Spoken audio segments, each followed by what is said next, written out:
Hello everyone and welcome back to the Bundesliga Show, brought to you by Over the Bar. Season's greetings from myself, Rory Petre, and of course your other host, Mark in Nuremberg.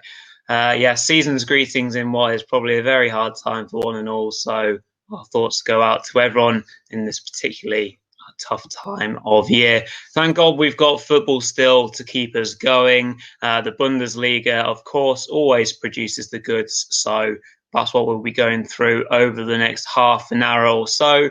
This is a midweek diving into the fixtures that have obviously been coming thick and fast in the Bundesliga. So we'll be doing a slightly more condensed version of the Bundesliga show today. So no anagram, unfortunately, no predictions, no hero and zero. It's just going to be pure football analysis from me and Mark.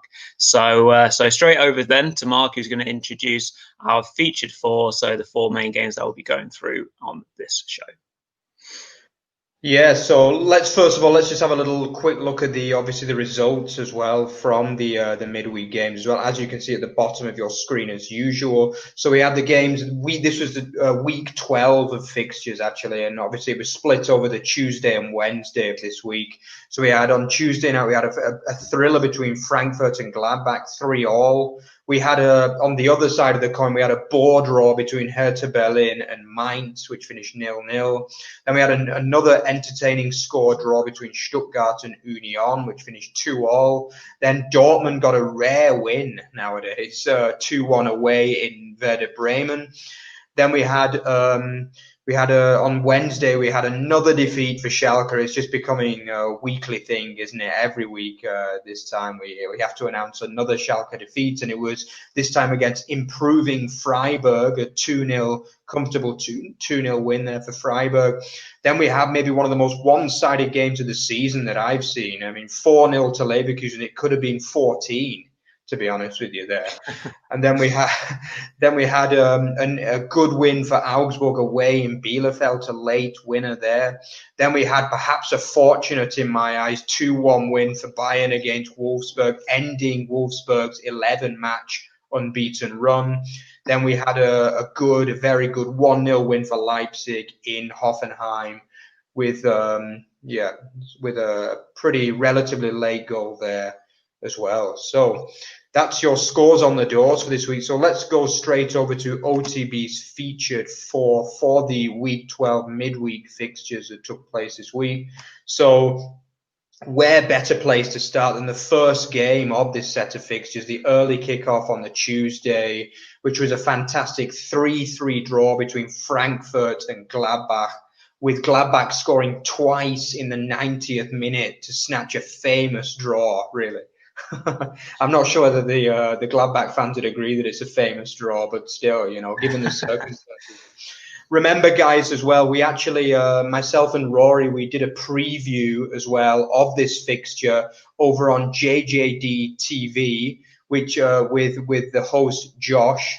This is actually a Borussia Dortmund fan channel. Josh is a fantastic YouTuber from Canada, and he produces an English channel for BVB. You can see just about everything over there as well on his channel. So check out his channel and also check out our preview. So if you just search for the Frankfurt v Gladbach preview, we did a little 20-minute preview on that. So if you want to see a little bit more of us, we went into a bit of depth about how the Over the Bar channel started and also about how our show progressed and things like that. So if you want to know a bit more information about the Bundesliga show on OTB Over the Bar, then just go over and check that on JJD TV, Borussia Dortmund fan channel.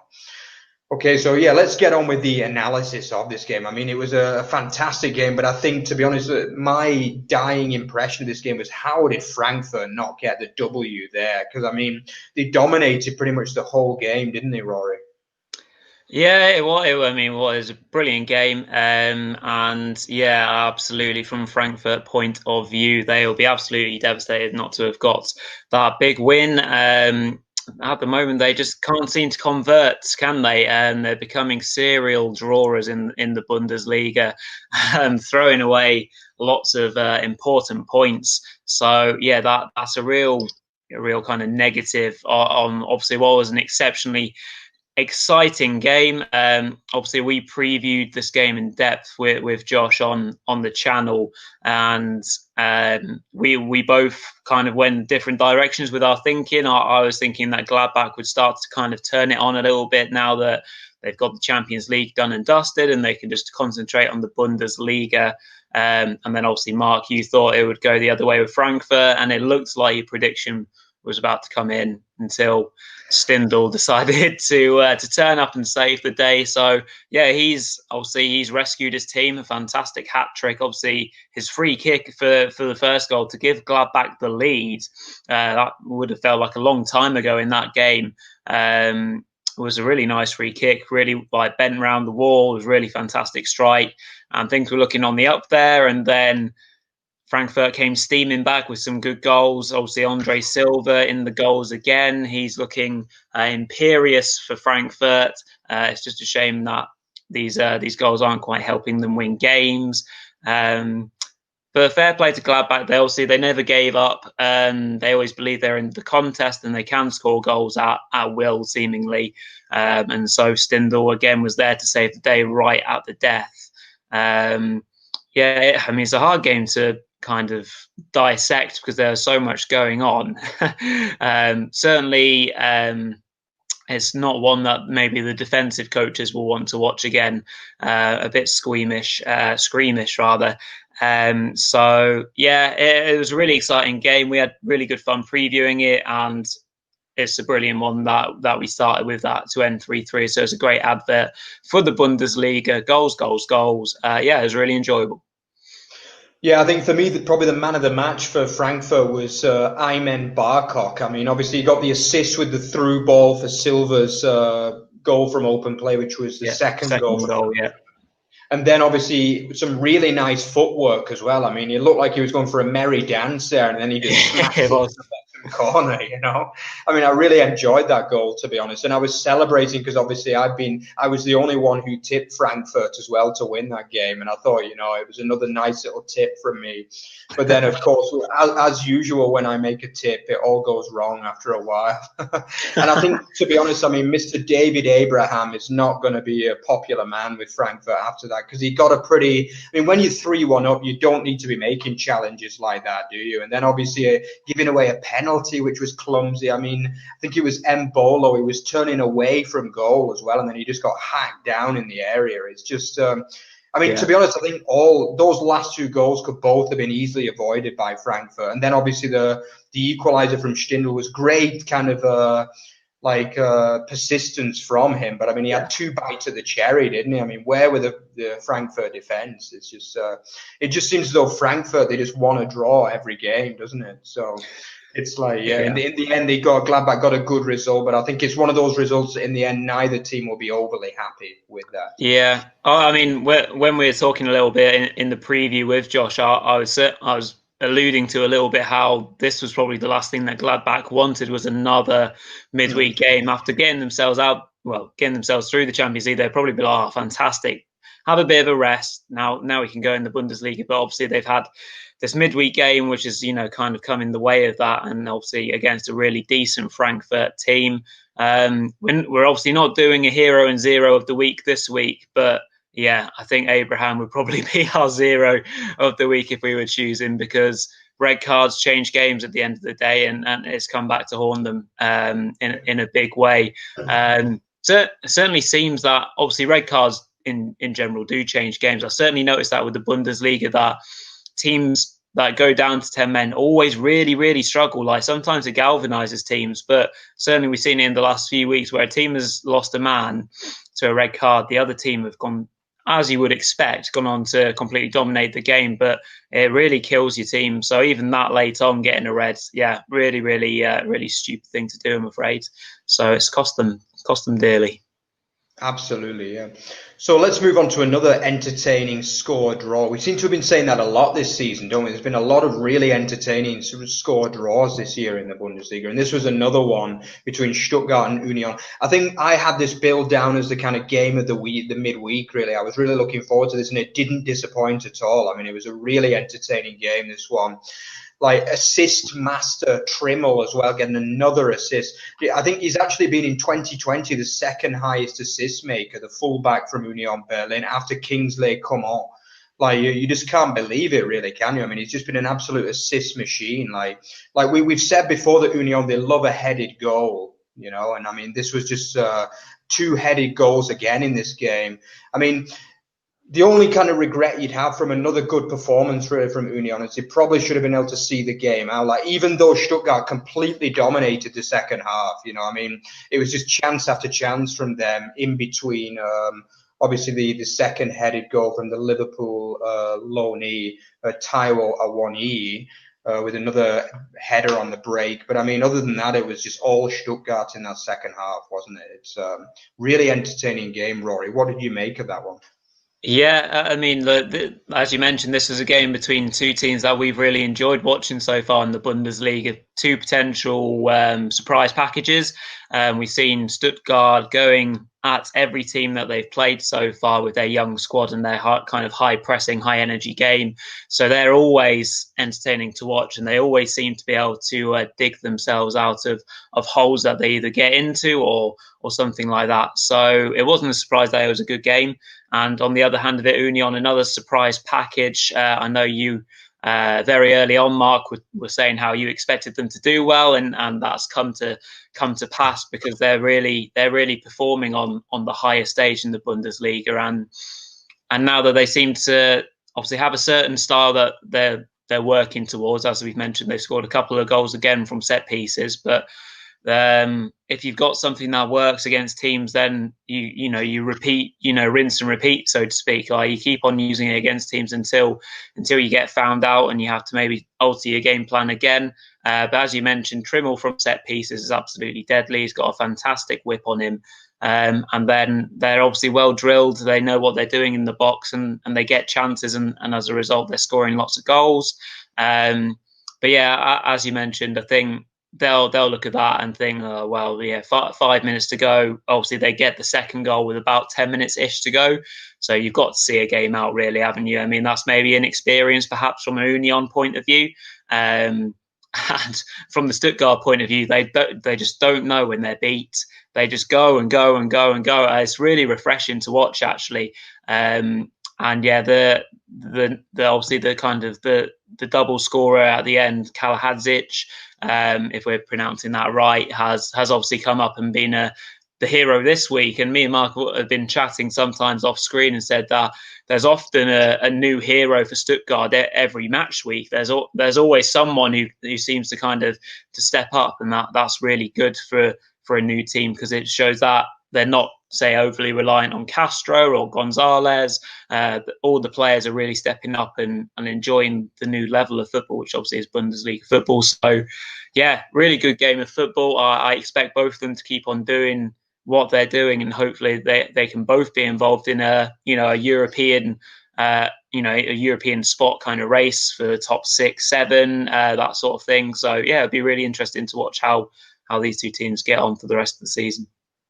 Yeah, I think it's a really interesting point that you made about the fact that Stuttgart aren't over-reliant, but I would say the same for Union, because a point that I've not heard so much about this game is that Max Kruse was missing in this game as well. I mean, obviously he's been the kind of talisman.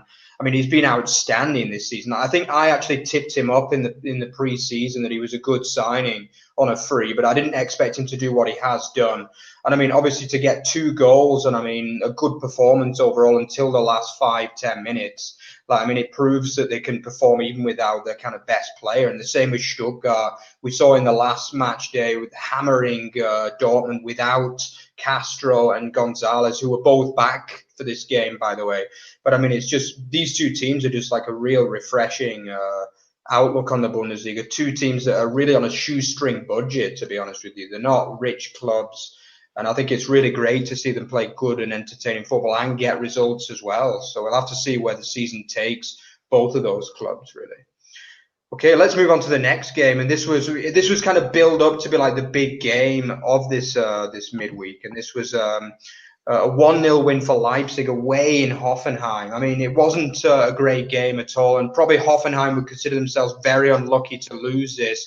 But yeah, I mean, a Poulsen, he's that kind of guy, you know, Poulsen. He doesn't always look like the prettiest of players, but I mean, he does it on the big stage, which is something that obviously I think Solo doesn't do, who's probably, I think a lot of people would have expected Solo to go in there and replace Poulsen this year, but it's not really happened, has it? And I think Poulsen is, for me, still a better player, and he showed it again with a nice little cheeky assist from Sabitzer, who seems to be back to his top form as well after a slightly slow start. Yeah, Rory, any kind of points you want to make on that game?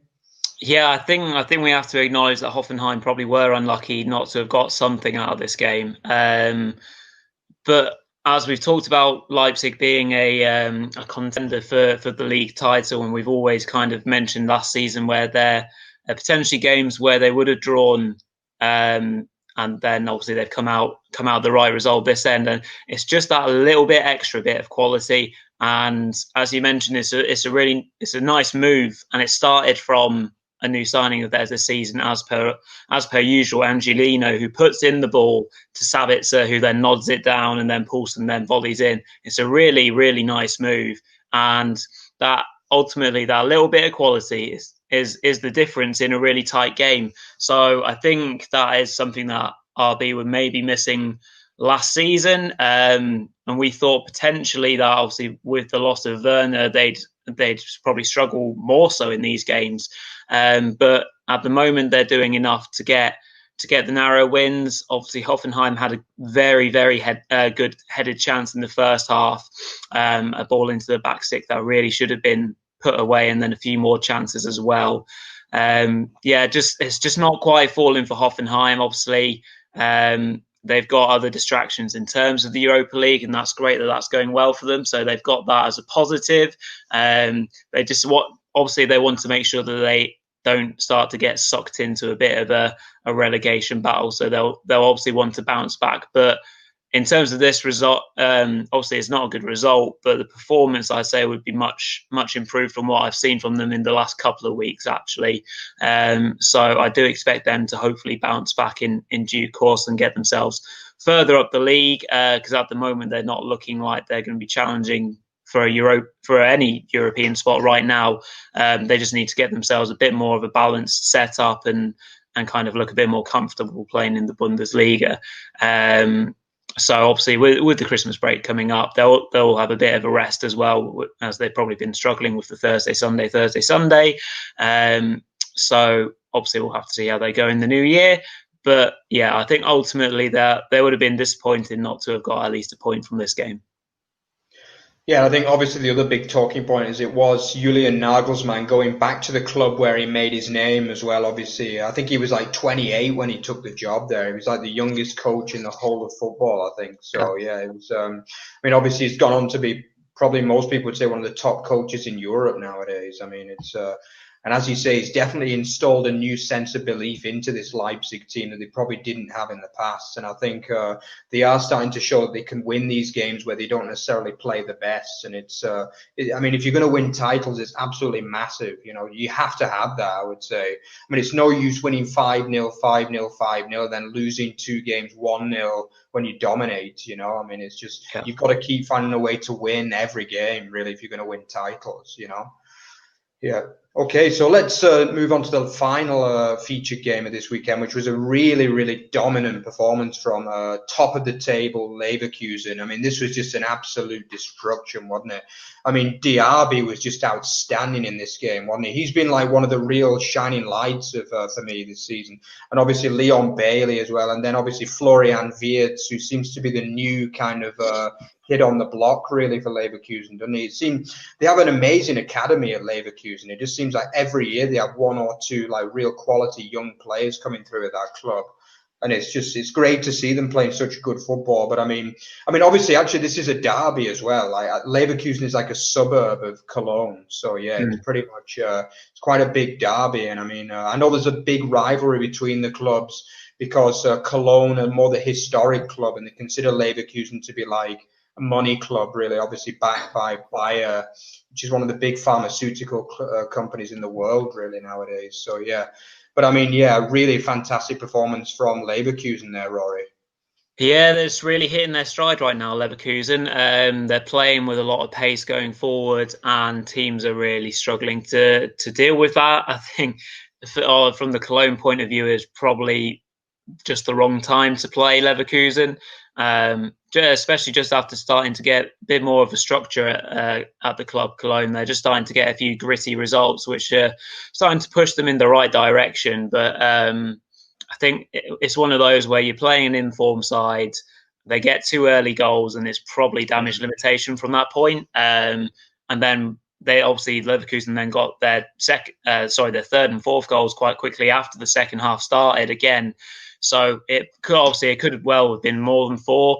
It's probably a good thing that they did hold them to only 4 goals, because obviously you don't want to damage your goal difference too much, especially when you're involved in a relegation battle. But yeah, as you mentioned, Diaby was really, really good, really direct, scored a lovely second goal. The first goal wasn't bad either. What a hit that was from Weiser on the volley. That was a really exceptional goal. So yeah, they're looking really hot. Obviously, when say Leon Bailey perhaps doesn't produce the magic, then his midfield partner, his winger on the opposite side to him, Diaby, then comes up with the goods. So they're obviously looking really good with the 2 strikers. Schick this time getting himself a goal, with Alario obviously coming back to fitness as well in recent weeks, which is good for them. Obviously, all looking forward to the big game at the weekend versus Munich. So that will be obviously a huge game for them. But yeah, obviously it's looking really good. Wirtz, the young lad, is looking like the next best thing since sliced bread. So Leverkusen, yeah, look absolutely fantastic on the pitch and on paper right now. Looking very good indeed. Yeah, absolutely. I mean, there's nothing you can fault about Leverkusen's performance in this game. As for Cologne, I think, as you say, they do lack quality at the end of the day, but I think they are starting to show a little bit more grit. Like, as you say, this could easily have been 7 or 8 easily, but they managed to keep them out at the end, and it proves they've still got that work ethic. I mean, I think they hit the post a couple of times, and the keeper had to make a few saves, but I mean, they didn't give up, And I think obviously this is the first defeat in a while. I think they've taken 7 points from the previous 3 games. So, I mean, you can forgive the odd battering, really, I guess, when you're a team as limited as Cologne. But do you think Cologne can stay up? Have you seen enough of them this season, Rory? Based on the other 2 that are below them currently, in terms of Mainz and Schalke, I don't think they have much to worry about in terms of being caught, because Cologne seem to have this ability to play uglier and get points here and there a bit more often. So I would say Cologne have a very good chance of staying up. It obviously depends on teams above them. So obviously teams kind of getting involved in the relegation battle. Obviously Freiburg have just started to hit a bit more form and starting to pick up the odd win. Hertha kind of flirting with it as well. It's pretty tricky to say that the 2 below them are cut adrift, because I don't think they are. But Cologne definitely do have the ability to do it. It's just the way that potential. For me, it kind of relies on how badly other teams do. If other teams perform to their level, then I think they're in trouble. Yeah, absolutely. I mean, it's not, obviously, going back to the end of last season, it's not been great from them overall, has it? But I mean, I don't want to be too harsh on them, because they did put a good run together, as I say, of that kind of 7 points in 3 games. And obviously today was a hammering, but it happens in football sometimes, Okay, so that's the end of our featured 4 this week. So let's just very quickly kind of round up the other 5 games. Yeah, I mean, obviously on Tuesday there was also a 0-0 draw between Hertha Berlin and Mainz. I mean, there's not much to say about this game at all. I mean, I think Mainz were the better side, to be honest with you. I mean, I think they probably should have got the win. I mean, Hertha were just dreadful in this game, to be honest. Like, they didn't really create anything in the whole 90 minutes, Rory. Yeah, disappointing game. Hard to kind of go too in depth about this sort of kind of caliber of game. The point is probably actually perfect for both teams. Obviously, both teams would have wanted a win. Mainz getting themselves a point is important in terms of just keep on going, basically. Hertha as well, as we mentioned, starting to flirt around that sort of danger zone now. So a point will do them good. But since obviously we've seen Hertha win the Berlin derby again, their form's just been so unpredictable, really.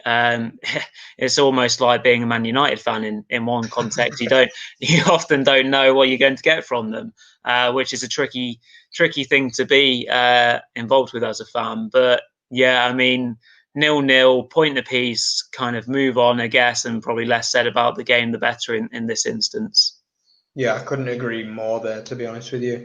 Yeah, then we had a 2-1 win for Dortmund over Bremen. I mean, it wasn't the best Dortmund performance in the first game after Lucien Favre. I mean, obviously, it only came a couple of days after this firing, so it was very, very difficult under Terzic to kind of get ready.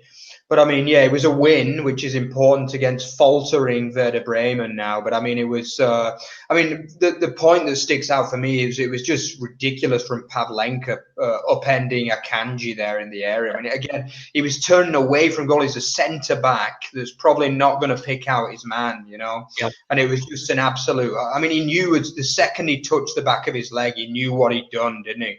I mean, obviously, then he made a really amazing save from the penalty. It was a really, and it just wasn't to be the day for Werder Bremen. I mean, it kind of almost span in the air and fell right down for Royce to just tap in the rebound, which was very unlucky, really, to be honest. But I mean, that's what happens when you're struggling, I guess, Rory.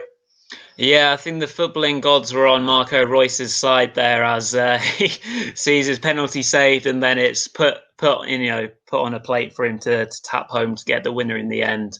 We obviously, in football in general, we always usually kind of seen these bounces in terms of a reaction when a new manager or a stand-in manager, whatever you might want to call them, head coach comes in.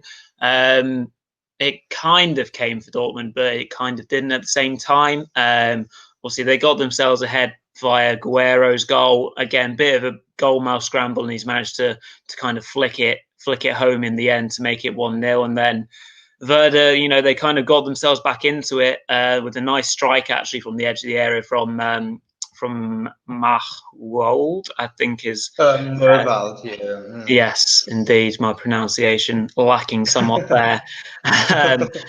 But yeah, and then as you mentioned, the game is basically decided by the penalty. A bit of a rush of blood, perhaps, by the keeper to kind of come out and take out, as you say, a centre back in the form of Akanji.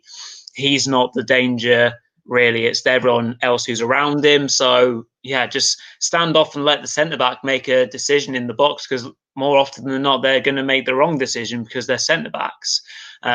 So yeah, he's made a rash decision. He almost covers his own back by obviously making a really good save, but Marco Reus obviously is able to follow up well and tap home. So yeah, important win for Dortmund, as we've alluded to. They're already chasing the top three as it is. So to have lost more ground would have been quite catastrophic. And I mean, we're already kind of saying it's a top three title race. I would never rule them out because they're capable of going on good runs, of course. But yeah, a vitally important victory for Dortmund, and Werder are starting to struggle a little bit at the moment. Yeah, definitely. Yeah, and then onto the early kickoff on Wednesday. Yeah, I mean a really good performance from improving Freiburg as well. A 2-0 win in Schalke. I mean, obviously, we mentioned before that Schalke had these three games. Obviously, Augsburg in the last round of fixtures, which they were pretty unlucky not to win. And then this was another game, along with the game at the weekend against Bielefeld, that you were really hoping they're going to get a result. But obviously, the first of those games now has passed them by. And I mean, it was a Wednesday early evening stroll in the park, really, for Freiburg, wasn't it? It was a very, very easy win for them. I mean, they didn't really threaten again, Schalke, did they? I mean, obviously, it was a double from Roland Salai, but probably, again, it was Vincenzo Grifo, who was probably the kind of standout man again for Freiburg, who's really starting to look like a player, isn't he? I mean, you never know. I think some teams might actually be looking at him, because I know Freiburg, they have a few financial issues at the moment, and he might be available in January for like a cut price deal. I mean, have you been impressed by him, Rory? Yeah, really impressed. He looks like a really good player to me. Technically very good, can spot a pass, and obviously has an eye for goal as well. So he's obviously vitally important for Freiburg in terms of going forward.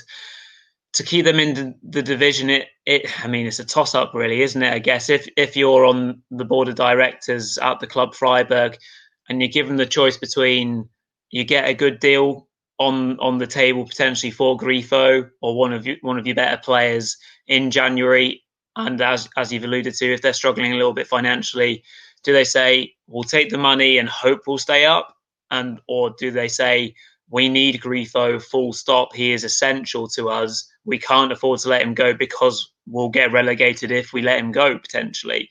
So it's a difficult one for the club to make, a decision for the club to make. I hope he stays, because you want to see a player playing at his best in an environment that he's clearly thriving in. And hopefully he can help Freiburg to stay up in the division. As you mentioned, it was just one of those ones where they were cut and above struggling Schalke. In terms of Schalke's point of view, I can't offer much in terms of positivity with regards to that result. Obviously the weekend's game against Arminia is huge, absolutely massive. Obviously, we don't want to make massive, wild predictions or statements just yet, but lose that and they're effectively done, I think. But obviously, we'll have to wait and see with regards to how we go on that one. But either way around, struggling times for Schalke, and hopefully somehow they just need something to go their way.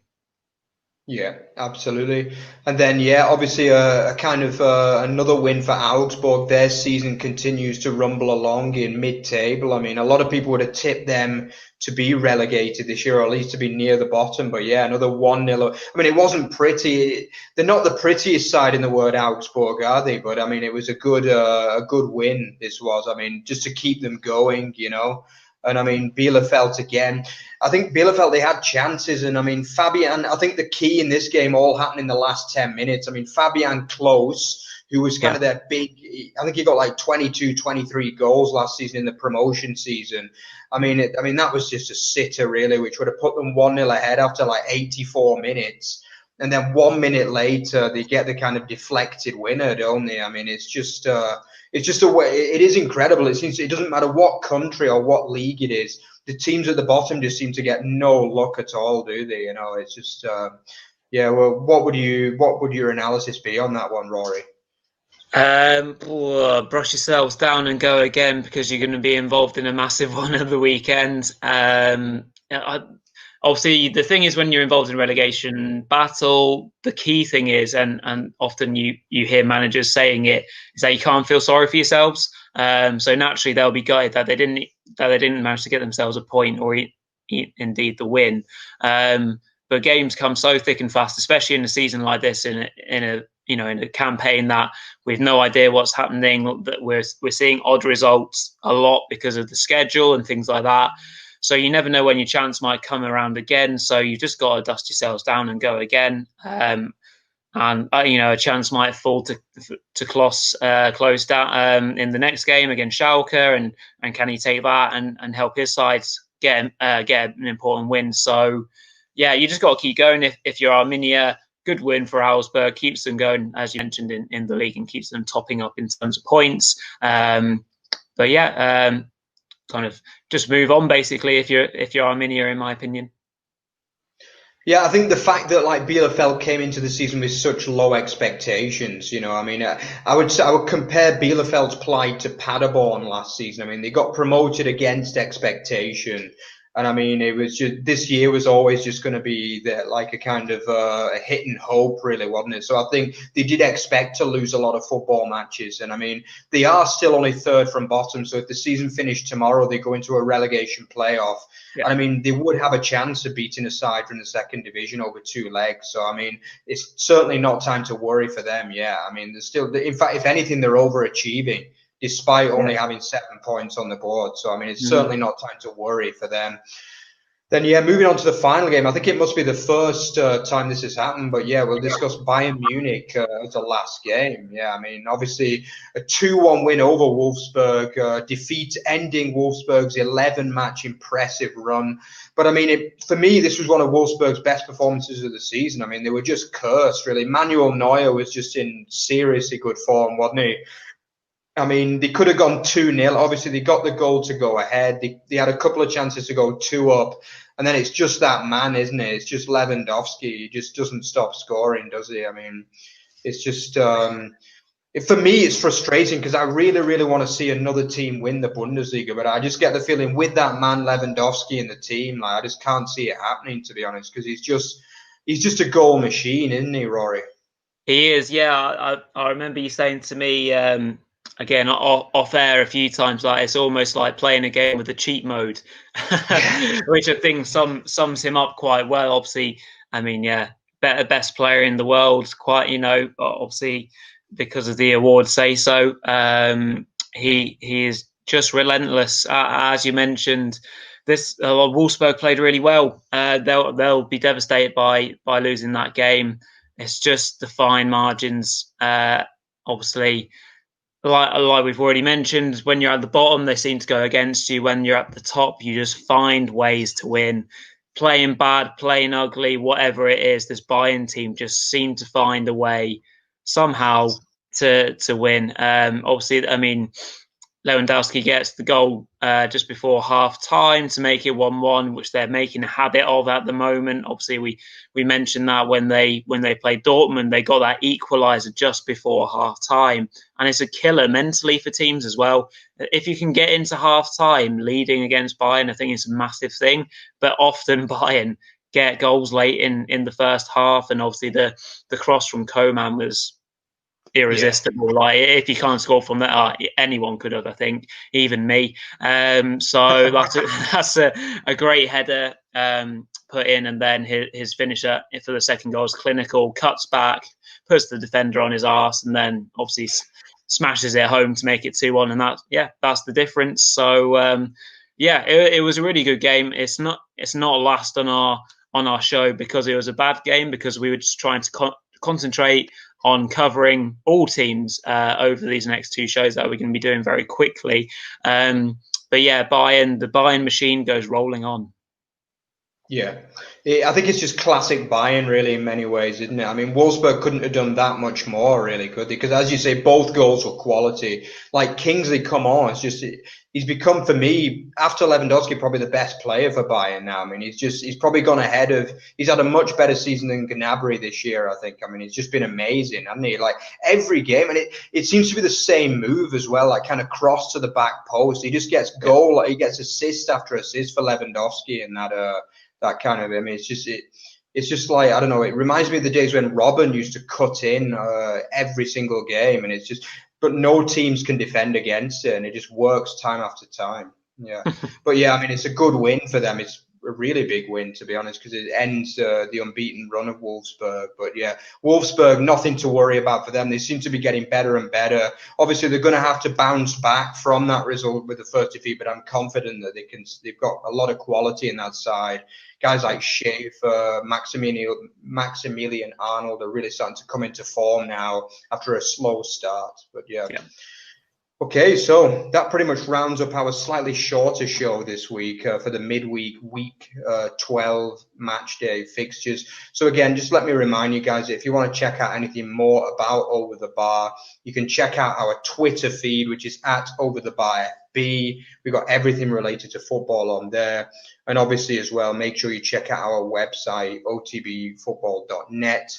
where again, you can get all your kind of links. Make sure you subscribe to our channel as well. It really helps. And again, just another reminder to check out JJD TV a Dortmund fan channel. Check out our Frankfurt v Gladbach preview for that game and find out a bit more info about how we started the channel.